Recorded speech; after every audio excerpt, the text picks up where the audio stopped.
Welcome to Surrender School.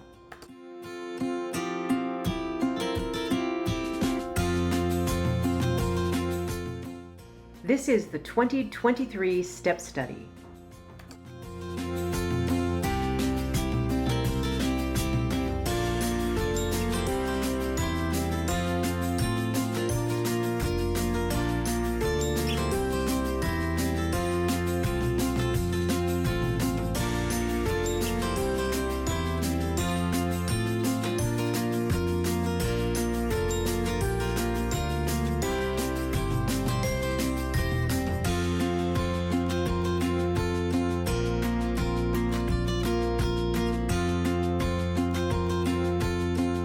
So today we're going to be talking about step 3.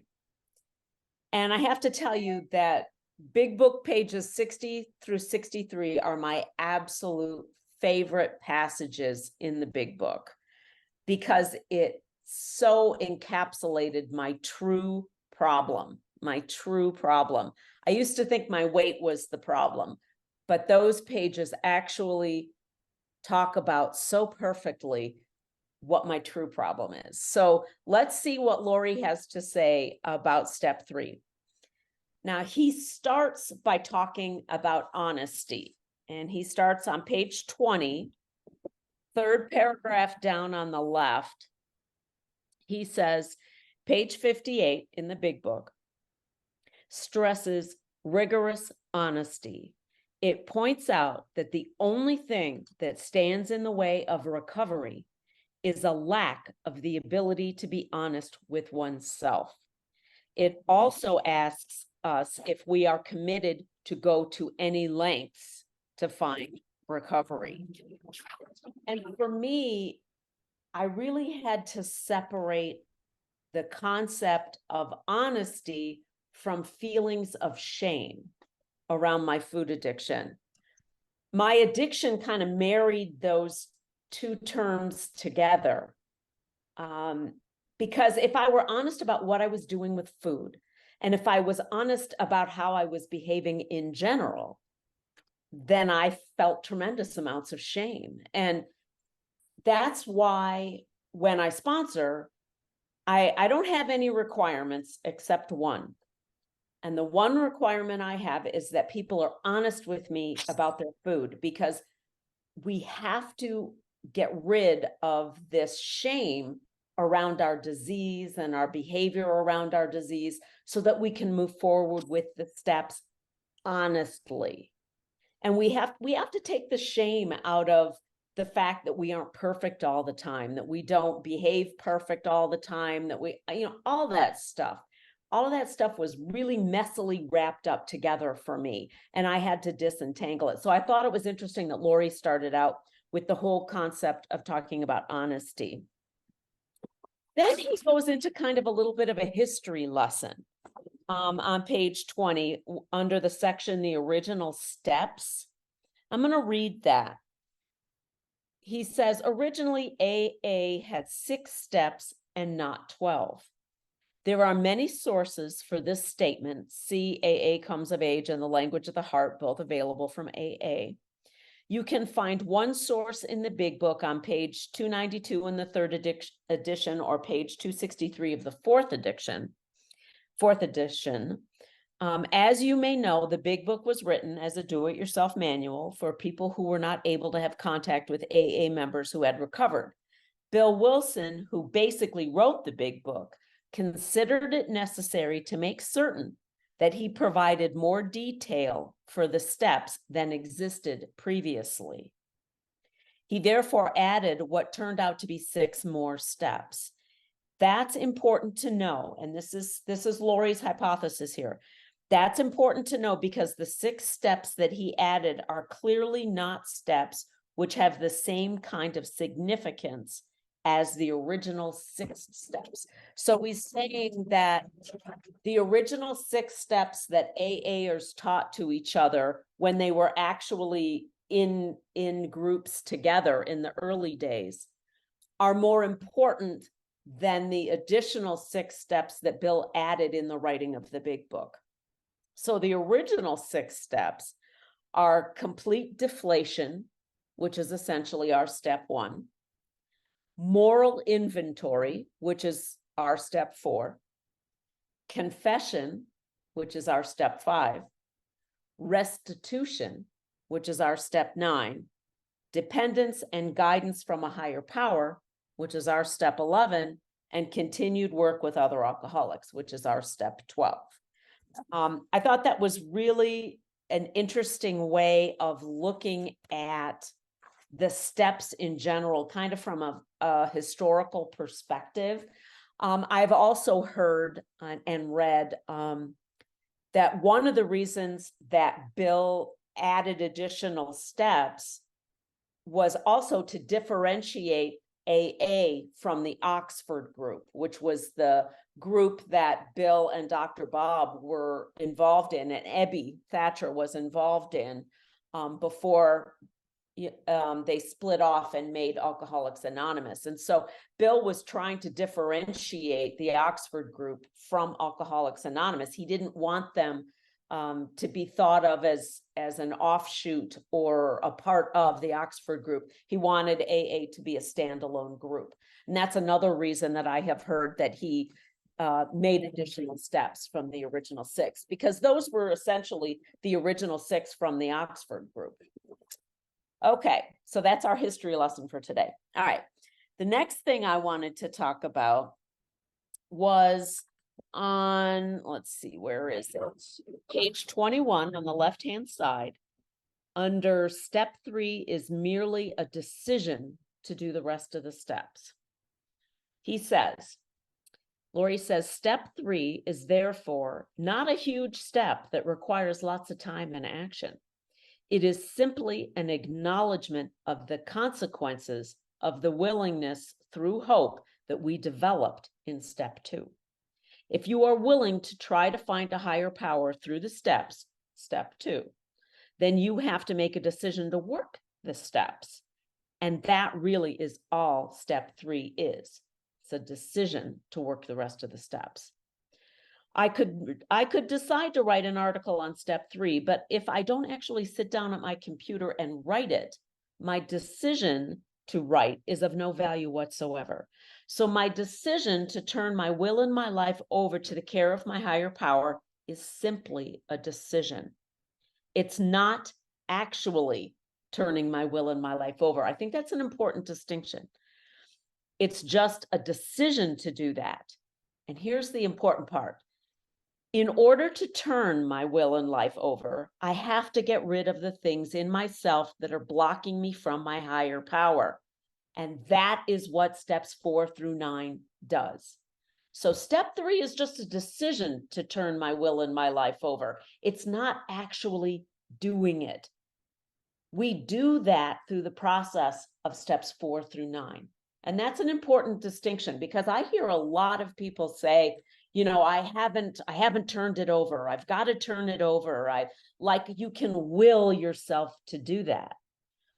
And I think more of what Lori is saying is that we learn how to do that through steps 4 through 9. And I really like that notion, because I think we do get hung up and spend too much time on step 3. And it prevents us from doing the actual hard work of steps 4 through 9. Next thing I wanted to highlight was the next section, the discussion preceding step 3. And I'm going to read a lot here, but I'm going to comment throughout. Okay. So Lori says, so what of the discussion on page 60 through 64 about step 3? Why is it there if it's just a decision to work the other steps? He says, I believe there are 2 main purposes of that discussion. The first is to explain why we have to make the decision to turn our will and our life over. This involves a discussion of selfishness from the big book perspective, which is important. The second is to tell us what we have to do in order to make that decision. This involves setting out the words of the step 3 prayer. The pages discussing the why are divided into 2 parts.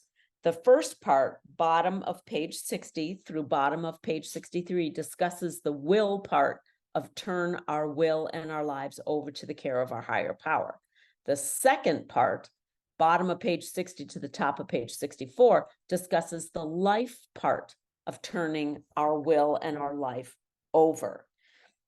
So turning our will and our life over to our care of our higher power, what does that mean? So I've heard will translated as thoughts. Our will is our thoughts, and our life is our actions and our behaviors. So what we're turning over to our higher power is turning our thoughts and our actions over to our higher power for guidance. And this was extremely difficult for me to get this concept, because step 3, I always thought, was me just giving up and not exerting any effort in my life anymore. I mean, I'm just going to give it to my higher power, and my higher power is going to take care of all of it, and I don't have to do anything, was essentially the way that I interpreted the third step to begin with. But today, the third step to me, and particularly pages 60 through 63, are about accepting life on life's terms and aligning myself with reality, what's actually happening, and then going to my higher power for guidance on how to think about it, my will, and what to do or not do about it, my behavior, my life. Okay? So I think that that's a really interesting way of looking at what they're trying to get across in pages 60 through 63. That is what we're turning over to our higher power, our thoughts and our actions. Then Lori goes on to say, on the right-hand side of page 21, second paragraph down, the big book discusses what it considers the universal characteristic of the alcoholic compulsive eater. It uses as an example the actor in a play who wants to be the director producer of the play, who knows the play would go much better if his or her way were adopted. I remember where I was sitting in a small basement restaurant when my first sponsor pointed those words out. They struck me right to the heart. Of course, I wanted to be in charge. And it was the fact that I wasn't in charge, that the play wasn't going my way. That was at the heart of my problems. The big book uses a number of words to describe that universal characteristic: self-willed, self-propulsion, self-seeker, manager, self-centered, egocentric, selfish, fearful, self-deluding, self-pitying. Wanting my way is at the heart of my disease. This drive to play God led me to the food all the time. And my unsuccessfulness, if that's a word, in playing God is what drove me back to the food, if I'd ever managed to get out of it. So that was my experience on that. Next, he talks about, just the very next paragraph on page 21, middle of the right-hand column. These words are all used to describe a person who basically wants life to go his or her way, regardless of the motivation. And that's a very important regardless. He goes on. So from the perspective of the big book, the motivation of wanting life to go your way, why you want life to go your way, is irrelevant. Sometimes the motives can be quite outer directed. The big book calls them virtuous. Certainly, I have my own convictions of how the world could be a better place and people could get along better. And my motives are really quite good in that respect. I don't suffer from the effects of poverty or torture or suppression or imminent disease or death, yet I would like to have a world in which other people don't suffer from that either. Those are all virtuous motivations, right? They're all good motivations. My children are adults now, and I want them to be happy in their lives purely because I love them. Sometimes, however, the motives can be quite inner directed or selfish. I want people to like me so I can feel good about myself. I want people to give me business to keep me financially secure. I wanted girlfriends. He says I'm happily married now to satisfy physical and social desires. When my kids were young, I didn't want them to embarrass me by bad behavior. And sometimes there's a mix of motives. I don't want close relatives to get very sick, both because I don't want them to suffer and I don't want the inconvenience of having to take care of them. I don't want there to be bombs, both because I don't want innocent people to suffer and because I don't want to die. Here's important. But whatever the motives, I want life to go my way rather than the way it is going. I therefore understand wanting to be the director of the play rather than the actor. It makes a lot of sense to me. Sometimes I tried to impose my will on others. Sometimes I just gave up and played the martyr. But in all cases, I knew the right way and it wasn't happening. And that was killing me. You know, that kind of it took me a long time to separate out. It's easy to see where I'm being selfish and a horrible person and wanting my way just because I want my way. It was a lot harder for me to separate out when I had really good intentions. Like, for example, at work, I used to be the fixer at work.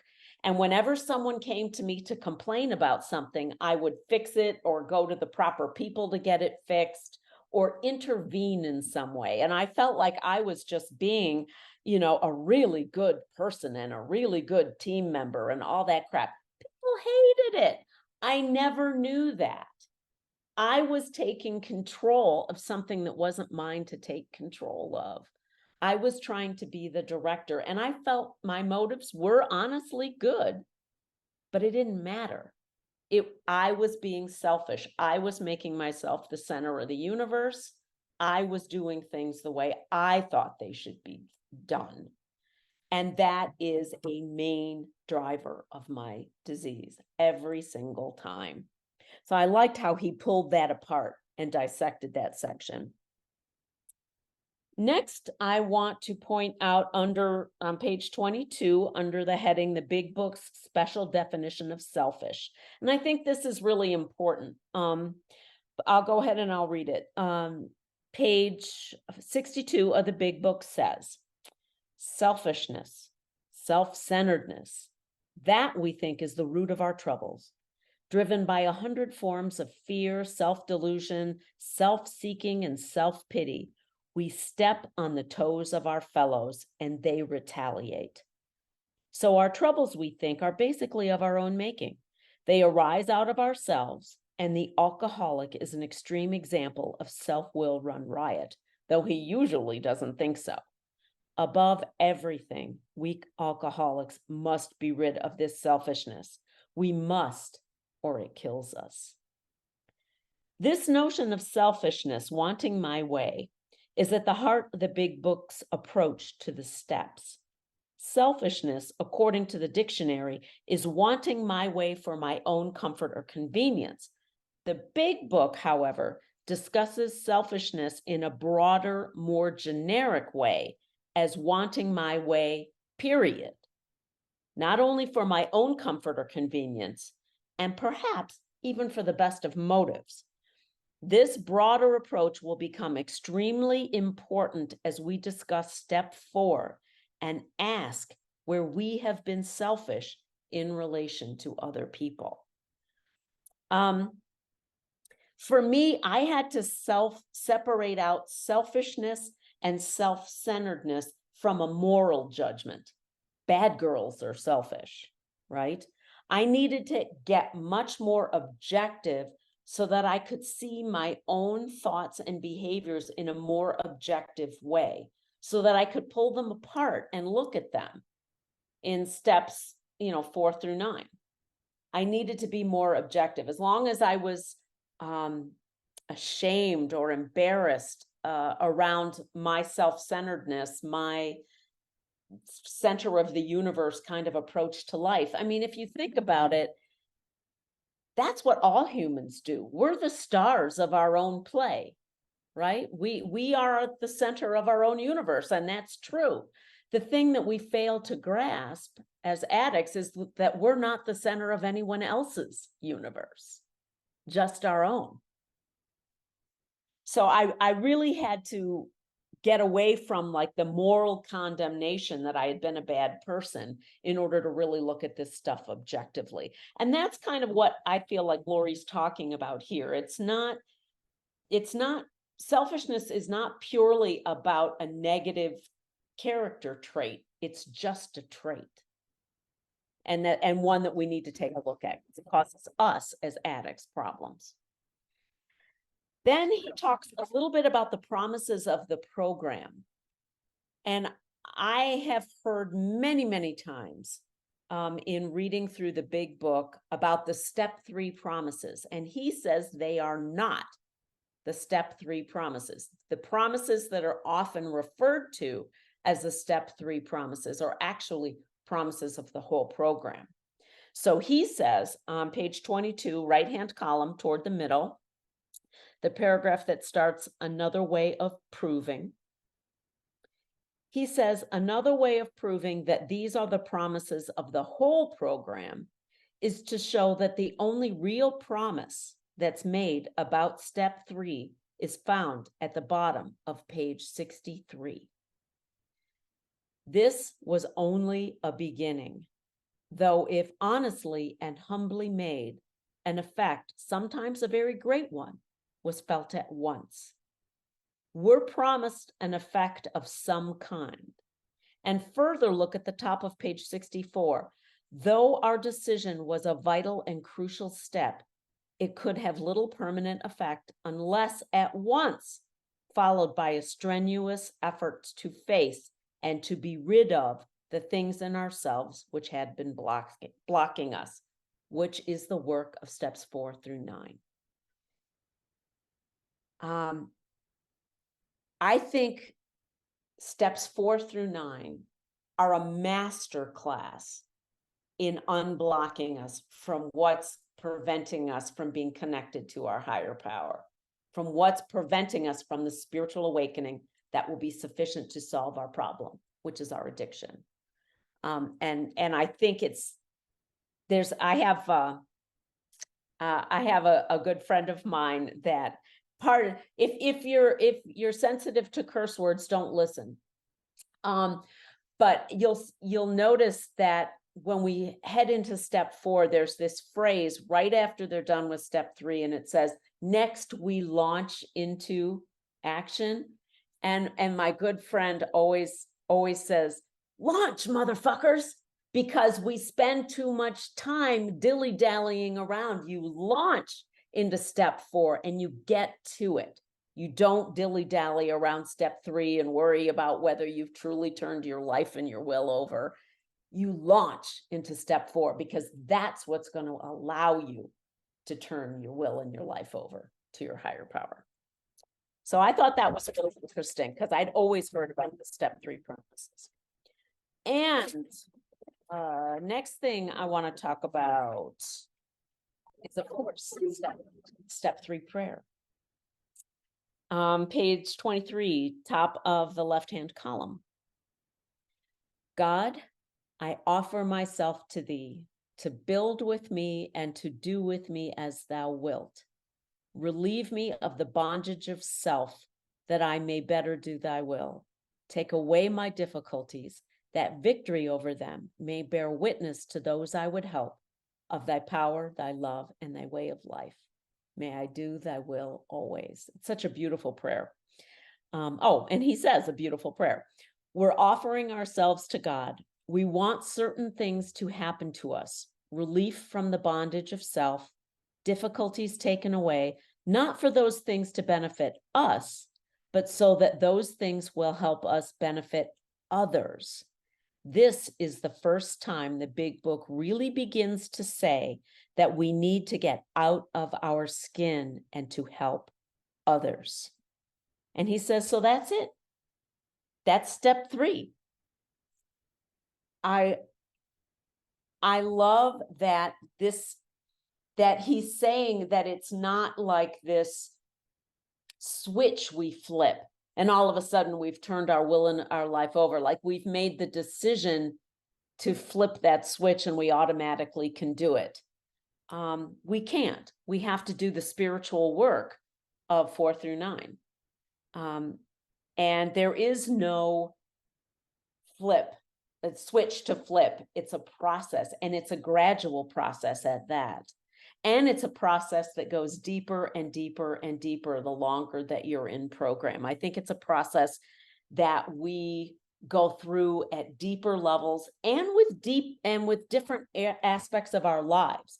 Like at first we might be able to turn over, how good our lawn looks. And then we're going to turn over the fact that the grocery clerk was rude to me. And then we start turning over the deeper things in our lives, our financial security, our job and what's happening at our job. And then we work at our families and our loved ones, and we get deeper and deeper and deeper with this turning over and this accepting life on life's terms. At least that's been my process in this. Okay, and so that's all I've got for today. Next week, Lori is going to begin going over step 4. There's going to be 3 weeks of step 4 with Lori leading those sessions. So the reading assignment in the study guide for the next session is pages 25 through 36. And I look forward to actually hearing Lori's take on that stuff. I'm looking forward to it. So I guess now we open it up for sharing and comments and questions. So the first question is, can you give some examples of delusion, living in delusion? The biggest delusion I had was thinking that this time would be different when I had this food, that this time I would be able to control that food. Okay, that's the biggest, most common delusion that all of us have, that this time it will be different. Okay. The delusions that I had in my regular life were things like it was my responsibility to take care of everybody in my workplace. That was a big delusion. Another delusion was that I actually knew what was right for anyone else. That's a huge delusion. Even the people that we love the most, we don't necessarily know what's right for them to do in the next step. It's delusional to think that we do know that. It's also delusional to think that we have the ability to change the way life works, that we have the ability to control other people, that we have the ability to control whatever's going on in our little corner of the world. That all that stuff to me is very delusional. I hope that answers the question. Okay, thank you. The topic right now is examples of delusions. My delusion is that I was not manipulating. Manipulation, the word manipulation came up all the way through this step for me because, I try to pretend that I too am a fixer-upper and absolutely know what's best for everybody else except me. I've got the big beam in my eye and, they've got the pinprick in theirs. But that, as we're talking about the lack of being honest and being self-centered, and it still is, I think it's getting less, but it was vitally important for me to be liked, and consequently manipulation is huge, and I pretended I didn't manipulate. And manipulation is such an unpleasant thing to do to other people, because you set them up to make a decision that you have maneuvered to do what you want them to do, and you take away people's power. It's a very insidious, sneaky way of functioning in life. And when you get it, I mean, I was consumed with, I'm British, so embarrassment's way big up there for me. I was so embarrassed that I did this. And I have to really stop myself. It is, if you've been brought up to be a manipulator and you've used it as a way of keeping yourself safe, especially when you were young, it is incredibly hard to step back and allow other people their decisions without you wanting to sneak in. And manipulation is always about being sneaky. It is not about being upfront or anything like that. But that all the way through this lesson, all I kept thinking was, it's manipulation. For me, it translated to manipulation. Self-centeredness is about manipulation. But thank you again, Linda. It was amazing teaching. Appreciate it. Actually, I've been delusioned for years that I am a fixer. I can be a leader in my community. I'm educated. You know, I can work in the system and change the system. And I've been going to a certain community group for years, since I was in my 20s, when I thought I was the big I am. Look at me, I've been to university, I've got an education. I actually remember saying to myself in my head, I think I'm probably one of the most educated people in this room, 20, 30 years ago. And I happened to go to the same spot last night that I don't generally go anymore, but for other reasons, I ended up in this spot with the same crowd of people I've known for 30 odd years. And I'm looking around the room last night and I'm thinking, I thought I was such a big shot. I thought I was the big I am.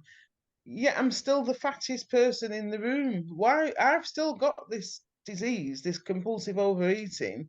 Yet I'm supposed to be so educated and so well informed, and I'm such a good leader in my community. Yet I've still got a compulsive eating disorder.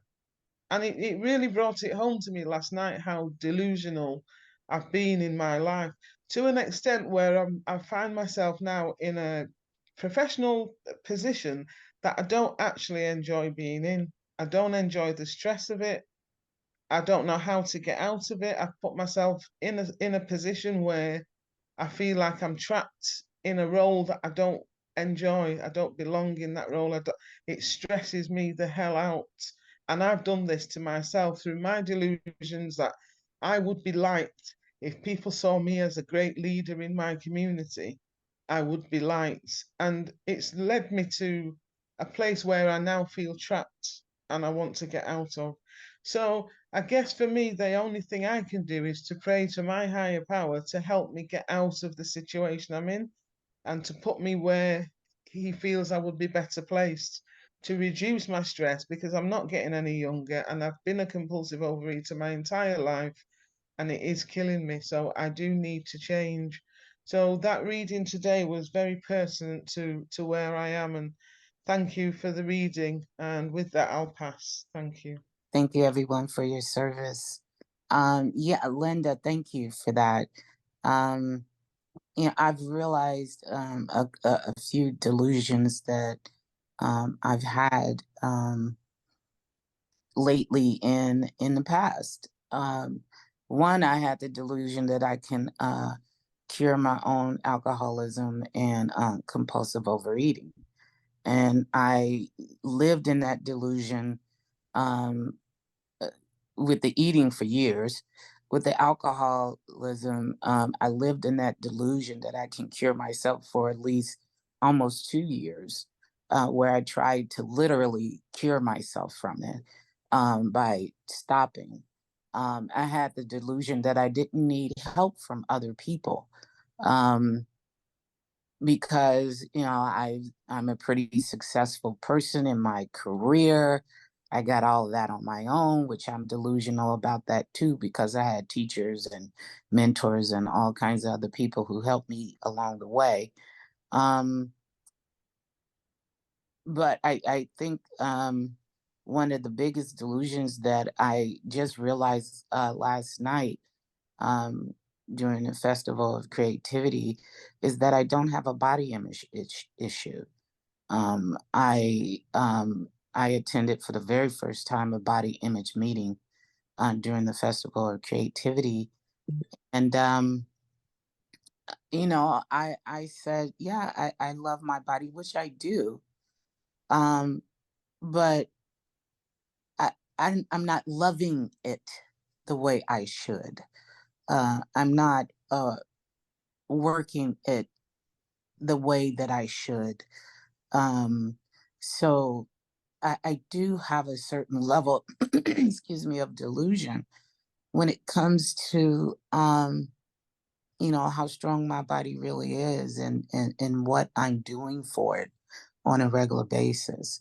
So that's why these programs like this, and going to different things to help with addiction, for me, is just so vital, because it's so many things I don't think about, and those, even as small as it could be, um, it will end up making a big difference in my recovery one way or the other.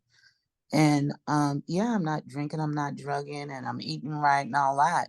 But it's so much more to it than that. It's way beyond that.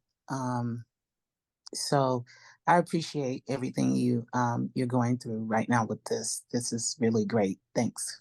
Last night seems like it was a pretty busy night for all of us. I was really just doing some writing and trying to kind of sort out some of my delusions. And one of them for me, which I repeated several times throughout my life, that just kills me. I mean, it just hurts, but that wanting to believe that people are different than they are. And for me, on the one hand, there has been early on about manipulation, like if I just do this and I just do that, this person will be different.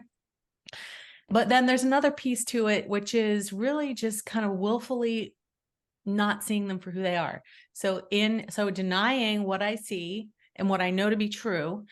And for me, that has caused a couple of different relapses for me, that in order to sit in my delusion that this person is how I want them to be, that I would then start using to just kind of mask my reality of I know this person is really not that way, but darn it, I want them to be. And if I'm in a haze, they look great. I guess it's putting on not wearing your glasses, and things just look sort of, slightly blurry and beautiful. So that has been how delusion has played out for me, that I've been just waking up to, which has been absolutely painful as hell in abstinence. Not drinking, not drugging, not eating in a way that creates a haze, in an alcoholic manner. And so therefore I've had to be present with and bear up with myself, and trying to do it in a loving way of man, I just let this stuff happen because that's how I wanted it to be. And so so yeah, that's where it is for me. And I have to say that I understand that in a certain way I was trained to live that way and how I was brought up. But that doesn't mean I need to keep being that way. And it's a humbling place to be, and also a recognition of how my addiction works. All right. So the next question is, Linda, and with your background, I think this will be a great question. Can you talk about the stages of grief when we admit our powerlessness? Wow. I think that is something that we do. I think a lot of us with food in particular, we never get all the way through them before we get back into the food. But I know for myself, I saw those kinds of stages going through it this last time. And yeah, I mean, if you think about it, we do it all the time. I mean, let's see, what are the 5 stages of grief? There's, what is it? Denial, anger, bargaining, depression, and acceptance, right? And we all live in denial before we get here, right? And then we're told we need to put down our alcoholic foods, and that just pisses us off incredibly so. So then we start moving into the bargaining, where we're like, okay, all right, so I'm not going to eat pizza, but I'll eat, let's see, I'll pour through recipe books and I'm going to find pizza lookalikes. And I'm going to try and eat those and control those. And we kind of bargain like, okay, I'll give up this food, but I'm not going to give up this food. And we do a lot of that. And then we go into depression, which for me was, I can't do this. I guess I'm never going to be able to recover. I'm just never going to be able to recover on this. I can't live my life without those foods because I need them. I can't cope with my life unless I have them. And that for me was my depression phase. I think everyone goes through these things differently. And we certainly flip back and forth between them as well. It's not a purely linear process. The acceptance part, I mean, to me, is the spiritual awakening of the program, the acceptance that my body and brain, I am mentally and bodily different from my fellows. They don't work like normal people's bodies and brains do. I accept that. So then I accept the solution, which is entire abstinence from my alcoholic foods, and then working like crazy to unblock my channel and have a conscious contact with my higher power. I mean, that was my process. That was what acceptance was for me. Now, that's not to say I don't always stay in acceptance. I mean, I'm not blissed out over here. I run back and forth between denials and bargaining and, well, I don't want to be embarrassed at this event, so I won't bring my own food. I'll just make do. Making do for me always led to at least a slip, if not a relapse. But yeah, I mean, I think we do go through those stages. It's really hard to give up that effect. I used that effect my whole life to cope with life. And you're telling me I can't use the one thing that I've used my whole life to get through? Damn straight I went through stages of grief on that. I really did. It's a good question. I have been on the 23rd of this month, I'll have been in OA for 20 years. And I have never been able to admit my powerlessness. So I just kind of, I'm finally to the point right now after having gone to the Science of Step 1 workshop, the test workshop that we did. And it is so funny now I look at that. I was so angry that the science worked that way. Talk about not accepting life on life's terms. I mean, everything that she talked about is what my body does. And I was just pissed off. And now, and I happen to present I've never been depressed. My depression shows up as anger. It just shows up, I'm mad. So I'm realizing now here the last couple of days, I'm like, oh, am I really going to have to do this? And it seems so unpowerful compared to the way I live my life. And so I'm sitting here going, oh, stages of grief. I'm like I've been bargaining for like 20 years. So now it's time to just take the deep breath, stop the bargaining. I mean, it's just amazing to me. And I've had times of really great spiritual growth, times of great physical recovery. I've had all of that, but all of it together has never happened because I just have not been willing. I just haven't been willing / able, whatever the word is, to just live a life in recovery. But I can really feel like everything is changing. So it feels like I was going to say on the downhill slope. I don't know. That's a good thing. That may be a bad thing. I don't know. But anyway, so thank you for letting me share that. I am definitely going back and forth through the stages, but I'm mostly at the acceptance right now and doing what I need to do to recover. But I was so freaking mad, just angry that the way, I went through the Science of Step 1, 2, and I don't like that my body's different than others. I don't like that if I put a certain foods in my body, it's going to react. And I said I would never frickin' weigh and measure. I would never, ever, ever take my food to the restaurant. I wouldn't do it. And I'm doing it. Right. So I'm at the acceptance stage now. I've been in program for a very decades, more than 30 years. And I'm just accepting. And what's happening these days, I will tell you, the food still calls to me at times. And I pick up at times. And you know what happens? Because I know it's going to lead me back. When I say I pick up, I put it back down. That's what's happening now. And before, I would pick up and be mad that I was picking up, mad at myself, judging myself. I don't judge myself anymore. I gave that up. When it comes to food, I don't criticize myself, because I know without a doubt that my body is different and my brain is different. And I can't wait till you can all come to this workshop, because it is so clear now. And I didn't like what it was presenting, but I accept it today, and I get to recover today.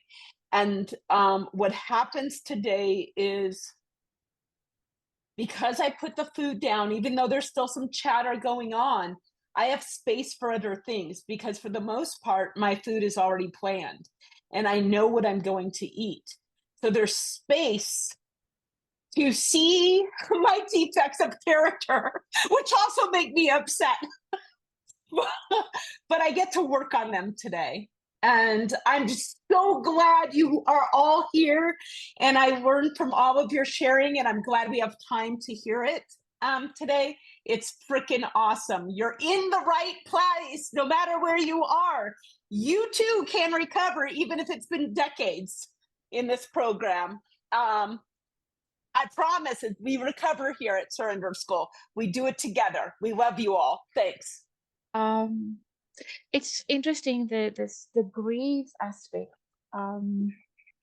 I've been born disabled, but I've been growing up actually very, very privileged, and food played a very big role in my comfort of every day, and when I was in bed or in the wheelchair or whatever. And at some point, when I realized that I'm a compulsive overeater, I'm a binge eater, I better do something about it, I was so mad at life. I felt that I'm losing out on so many things in life already. And now the one thing that brightens up my day is being taken away too. The thing that will help me through a difficult afternoon, going to take something from the kitchen, order something in. And I was just so mad for so many years that it stopped me completely from coming to a point that I surrender, that I admit that I'm powerless, admit that I need help. I just didn't want to do it because I didn't want it. I wanted to stay in the food. I didn't want to lose anything else in life. And now when I read this and I was following tonight, that I want.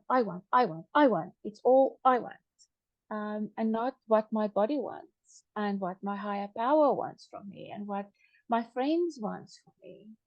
And now I've been in the program for about 2.5 years, recovering from a major relapse after an operation, but just eating healthier and slowly getting all the toxic stuff out of my body. I'm just so much more present for myself, for my friends, for my family, that I am gaining more than what I think I've lost in just putting down some food. But it took me years to admit that I can just as well accept, surrender, live a beautiful life, and not stay in the anger anymore. So for me, when I think of grief, I think of anger. And the acceptance is only no, now very, very slowly coming in. Denial and bargaining, I didn't even want to go there because then I had to admit I have something to bargain about, or I want something to bargain, and I didn't even want to do that. I just wanted to be where I was. Thank you for letting me share. I feel like I'm in the right place. I have ever since I joined this group. And wow, what a great question today. Earlier on the homework, I shared that I'm challenged with this acceptance thing, acceptance about the disease, accepting that I have it, accepting, just accepting. And I didn't know. I think this describes where I am now. I didn't know I was in this denial, the anger, the bargaining, the depression. Like my depression, like my mind is all over the place sometimes. And now I am in the food, but um, and then trying to be emotionally sober at the same time, but still wanting that effect and still needing to get it. Um, and I think like the depression for me is that I feel like, oh, it's not working. I cannot do it. I don't understand. And it feeds into my thoughts of like, I'm not enough. I cannot do this. And this morning, as I know I was going to prepare, I wrote down that I just cannot do this on my own. And I know it, but accepting that powerlessness is so hard for me. And I know I need God and I need a sponsor, but I definitely feel like I'm in the right place. So thank you so much for this and this space for me. I'm very grateful. And thank you. Just everything is touching my heart today. And I believe this is, I just feel like something in me is breaking.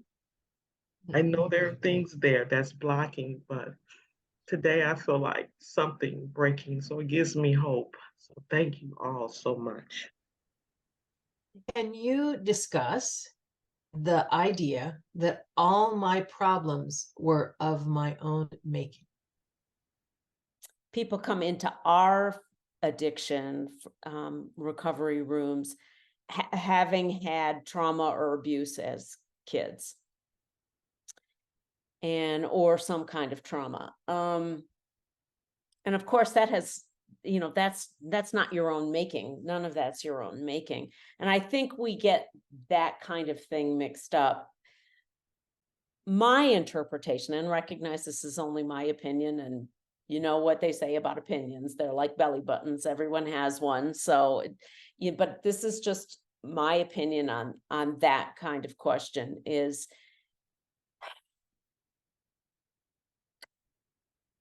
and it goes back to the way that they talk about selfishness, because that is such a morally loaded word, and the way that I look at it is it doesn't have a moral aspect to it at all. It's a mistake in perception. We misperceive the world around us, our place in it, what we're capable of knowing, what we're capable of doing. And because of that misperception, that distortion, those delusions, we create problems for ourselves because of it. And that's how I interpret that part of the big book. Is it's not that we're responsible for the bad things that happened to us. That's not what that means. It's more about we have a misperception about the world, our place in it, how things work, what we are responsible for, what we aren't responsible for, what we should have control over, what we don't have control over, all of those misperceptions. And that's what creates the problems for us. The fact that we do believe we should be able to control a substance that we clearly don't have control over, that our bodies should be different, that people should do things our way, that we know the best way. All of those things are misperceptions. So So we're not responsible for bad things that have happened to us. We're responsible for working with our higher powers to clear up these misperceptions. I'm learning to ask the question, what is the story I am telling myself? Right? So that I can look at reality, life the way life actually is, instead of this weird interpretation from, my 68 years of living, right? What is the story I'm telling myself on this? And that's relatively new for me to ask that, because I always thought the story was the truth, that's like the way life, and it's not. So I have been abstinent a long time by the grace of God, and so I've had the opportunity to see this in my life, how I cause my own problems. And I guess for me, it's like, what does it mean to be problem free? And there's always going to be circumstances. And somewhere in the literature, it talks about circumstances aren't our problem. And I know for me, when I'm at peace, and I have joy, I don't feel like I have any problems, because I'm accepting, like we talked about earlier, and I'm adjusting myself to reality. And so for me, it's like the things that cause my problem are what we talked about in step 3, about the self-pity, the self-delusion, the fear, and also the things that I discover in my step 4. And the character defects that I work on in step 6 and 7. And it's my thinking as manifested through those various character defects that cause my problem. And it's not like I go and initiate a problem, although that can be part of it too. Like, I'm greedy, and so then I go and buy more that I can afford, but or something like that. But it's my reactions to life, and the way that I see life is I cause my own problem. But again, it really helps me to go, well, what does it mean to be problem free? And I know that suddenly when I'm, working the steps, and I'm in good relationship with my higher power, and like emotionally sober, I don't perceive that I have problems, even though the circumstances haven't changed at all. So that's it. Thanks. I often do not say stuff like this, but I'm learning that for some it's important. I think the statement of causing my own problem is a little harsh. I think that maybe I don't know. I don't even know how to rephrase it, but it just sounds a little harsh, because when I think of some of the things that I've experienced, I didn't cause it initially, but if I continue to live in it, then I live into that problem. If I do not turn that over to my higher power and release that, then I'm living in that problem. And yes, that is on me. I need to, at some point, go towards that direction. And whatever it takes for me to get there, I need to get there. Where that problem that I experienced, that I did not cause, it happened to me. If I keep reliving it and allowing it to hinder my progress, my sobriety, my abstinence, my happiness, if it continues to do that to me, that is my doing. And that's what I am allowing myself to be in. So I think is how I react to the situation at this point. Something happened 20 years ago and I'm still living in it, then that's my part of it. And that's the part that I need to resolve. Otherwise, I'm going to continue to live in it, and it's going to continue to hinder me in whatever way it's been hindering me. So, yeah, that's kind of how I see it. But I don't know how to rephrase it. Maybe you don't, because it is straightforward. But with that, I'll keep it back. I think what I want to say has already been said. I'll rephrase it to hopefully maybe somebody needs to hear it. But for me, This idea is that there's an initial injury that happens to me that's not my fault. And then there's the suffering that I choose to dwell in, the ruminations, all of those things, as somebody else mentioned, just living in the situation and not letting go of it. And I take my information from, I forgot which part of the big book, or maybe it's the AA 12 and 12, where it says, I've lost the right to be righteously indignant. Sometimes things that are bad happen. Maybe it's somebody else's fault, but that doesn't do me any good to assign fault. My role is to, just figure out what's the action I can take now. And the action is definitely not ruminating and not continuing the suffering, and just moving forward, accepting what is, seeing if there's anything I can learn from it, and moving on. That's my 2 cents. Thanks for listening.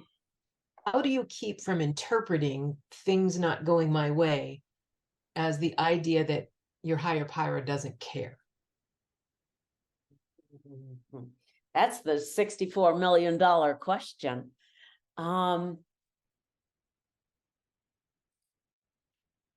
Okay. I know how I do it. And I think different religious, spiritual, or philosophical ways of looking at the world would have different answers to this question.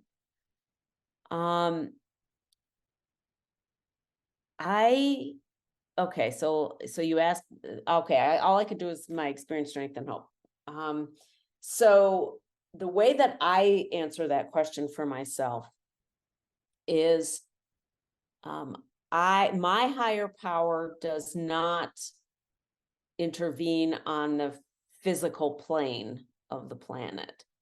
So my higher power intervenes with me through an intuitive thought and inspiration, like the big book talks about.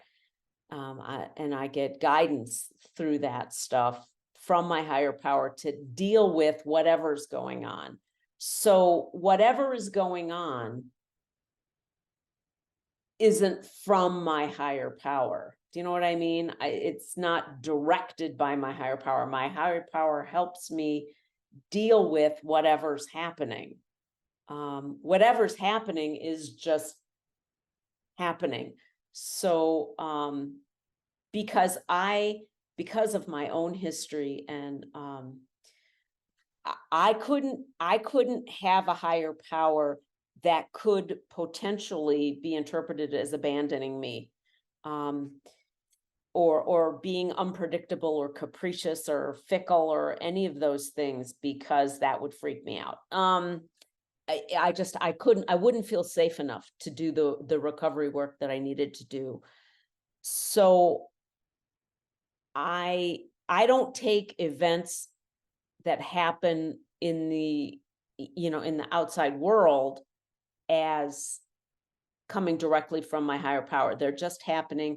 My higher power helps me deal with, cope with, navigate those things that happen. So if things aren't going my way, the way I would talk with my higher power is, or bad things are happening, the way that I would talk to my higher power about it is, what am I not seeing here? What am I missing? I'm missing something, that I'm running up into these obstacles all the time, or, something like that.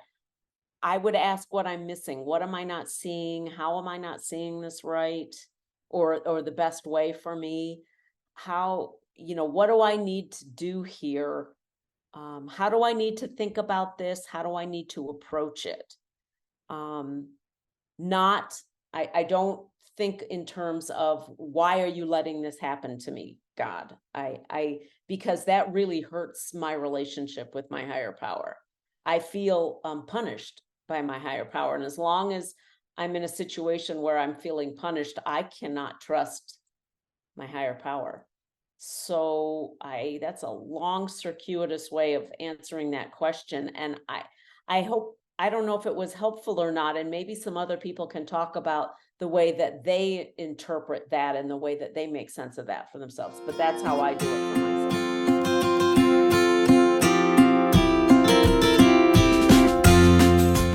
See you next week.